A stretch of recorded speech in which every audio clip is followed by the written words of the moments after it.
Hey, welcome everybody to CapX Cards. My name's Jeff. Today I have a PSA reveal, mostly for vintage cards. All of the cards are prior to 2010, but it's a 6-card reveal, if you will, but only 5 cards were graded, and the one that wasn't is actually quite a mystery. So we'll get into that here in just a second. I want to remind you a couple things about the way I do reveals. You'll just see the grade right away. I do use images. I do take pictures of it because I think it shows up better on the screen instead of trying to hold a slab up and work through the reflection of the light. And then the other thing to keep in mind with these cards as you look at them is I'm not expecting PSA 10s on a card from 1975 when I submit it, right? The math on it, I'm usually targeting about an 8 to be profitable. A 7 is somewhat break even depending on the card and how much I paid for it. So if you see some of these and you only submit to PSA, let's just say new cards or ultra modern cards, you're going to be like, oh, geez, that doesn't have a chance. But in reality, with the vintage stuff, you don't have to get a PSA 10 to be profitable. So keep that in mind. And lastly, at the end of this video, I'll show you what I paid for each card and how the math stacks up. I can tell you that in this particular order, I'm pretty sure we're ROI negative across the board, and there's a couple reasons for that. Okay, jumping right in here. First card's 1977 Topps Robert Parrish rookie card. This one got an 8, which, to be honest, I don't have much complaints here because you can see the off-centering off to the left. Otherwise, though, you had pretty good corners, pretty good white appeal, if you will. Sometimes, cards in the 70s, they kind of become discolored. This one had a really nice back as well. So a PSA 8 on this one. I'll take it. It's not a 100% home run, but I think it's fair considering the off-centering. All right, next up, we got a 1979 Topps Walter Payton, and I've actually graded a few of these, and I really thought that this particular submission was the best one that I ever submitted in terms of centering. This card is historically off-center. You can see I got a 7. It's not really going to help much in the profit department. I really liked, you can see 2 sharp corners at the top, pretty good corners at the bottom, a little light on the bottom border compared to the top. Overall with this card, the surface was good. You can get a little particular down here with this corner if you want to, but generally speaking, I thought it was a nice example of this card. Here is the back. If you're looking at it on the back, you can see the back is probably more off-centered than the front from a left to right standpoint, and you do have top to bottom. It's heavy at the top. But, again, I wanted an 8. I got a 7. That's the way it goes. Next up, we have a 1977 Topps Adrian Dantley rookie card. This one, as you can see, got a 7.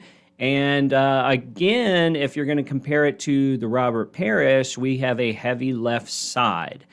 This one also, I think, had a little bit of a corner ding. Of the 4 corners, they are not all razor sharp. It must have been this one here at the bottom. You also do have a little print dot here. Quick look at the back on the Dantley. You can see somewhere on the top, and there's a little bit here at the bottom too, but that's really just on the back. It doesn't shine through. However, maybe that was enough to lock in the 7. All right, next up, we got a 1979 Topps Alex English rookie card. This is a really nice card. I got an 8. I don't know what I was hoping for beyond an 8. You see that you're still heavy here on the left side compared to the right. Pictures nice and clear if you compare it to what else is out there on eBay. Although now that I look at it, this corner is certainly not razor sharp perfect. But overall, with the off-centering, it's probably fair to say an 8. Here's a picture of the back. I think the back is generally flawless, So Alex English rookie card got an 8 on that one. All right, last one here of the cards that got graded. This is a little less vintage. Marshawn Lynch. I actually picked this card up on an auction for like $2. And when I got it home, I just thought it was a really nice card. There's dust on this slab, but man, the condition of this card in terms of surface was pretty much perfect. You might be able to nitpick on all these around the edges, maybe there's whiting, whatever.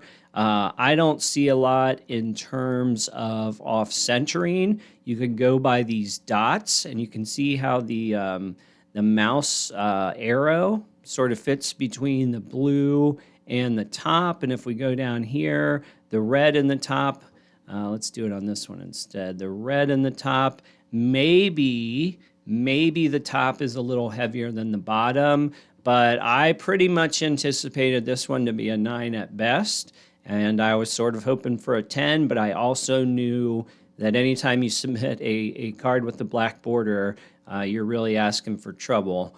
Throw in the fact, now that I look at it, you got a black back, so there might be some chipping here. So I got an 8. It's honestly, I try not to submit anything with a black border. So when you think about, let's just say like 1984 Topps football, or is it 85? You have a baseball set in there. It might be 1971. I generally stay away from those cards when considering to buy cards that I might grade. All right, so how about our mystery authentic return? It's 2000 Pacific Paramount Tom Brady. But what's interesting about this card, and I noticed it, but I've never held one of these cards before. And if you can see by the card saver, look how small it is. And here's another picture. Just grabbed a card next to it to set it up, but you can see how small this card is. It's like a mini card. And when I bought this on auction on eBay, I had never seen one in person. So when I received it, I thought it was odd, but I didn't buy any Pacific Paramounts in 2000. So I just thought that was the size of the card. So either this grader is not familiar with the core size of the card, or I've got duped somehow, whether through a reprint or a facsimile, or maybe it's just a mini edition promo. I'm not sure. And here's a good picture of the back. There's nothing really that says, reprint, anything like that. It would be awfully strange to make a reprint in a different size, at least in my opinion. And every, copyright 2000, Paramount 2000, I don't see a huge difference. So this is something I have to investigate. If you are familiar with this card, if most importantly, if you've held this card in your hand in your lifetime, please let me know if it was a, mini size or if it was a normal size.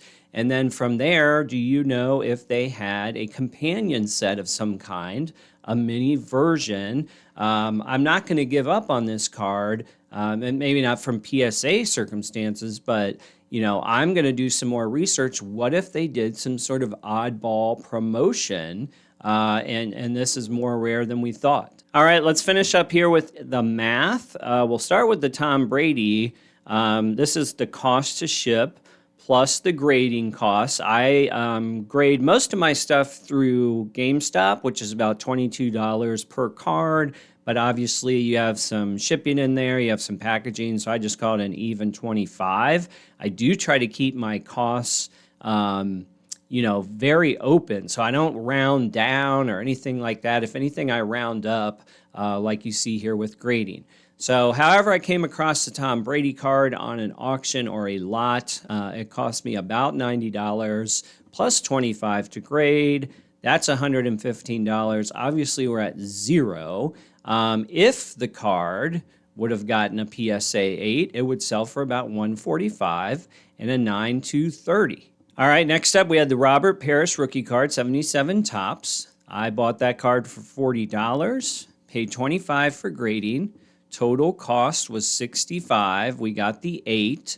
I'm anticipating a net sale in the neighborhood of $120. I always come back after the sale and post the real one without fees. So this is going to be a little bit closer to be, $100 or so after fees are accounted for. 79 Payton, overall cost of $57. That's going to bring about $50 in a PSA 7 on a good day.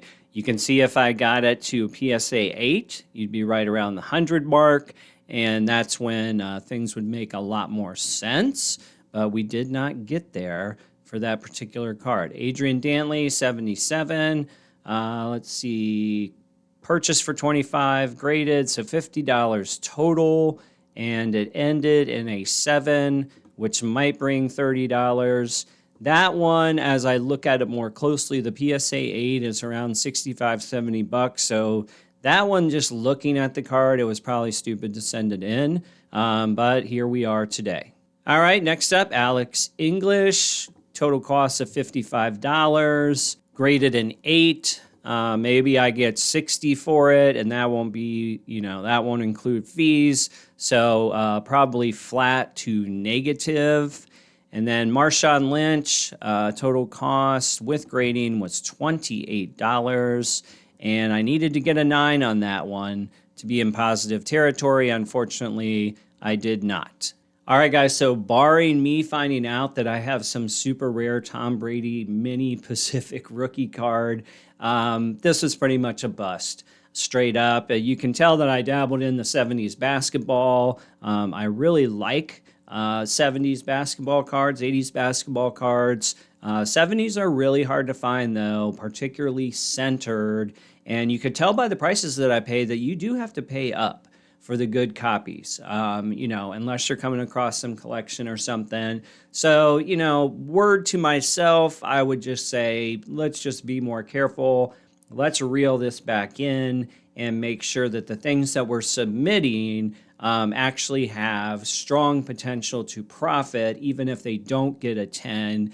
I've got several coming up that are, in PSA right now who definitely qualify for that. But this particular batch, minus the Tom Brady, I would say there's a lot of questionable moves in there by myself. But you know how it goes. You pay up, you get these cards, you find a nice vintage copy, let's just say, of that Adrian Dantley. And at some point, if you paid $20 for it, curiosity of just sending it in starts to take over. So, a $20 raw Adrian Dantley card by itself doesn't do a whole lot for me. So sending it in is still like a gamble that I would take. But obviously the results I got on this particular set of submissions, I might have to rethink that a little bit. Heads up before you go, the links to our eBay and whatnot stores are down below. Also, please comment if you know something about that 2000 Pacific Tom Brady. I'd love to hear it from somebody who's actually held the card in their hands. I hope everybody's doing well. We'll see you on the next video.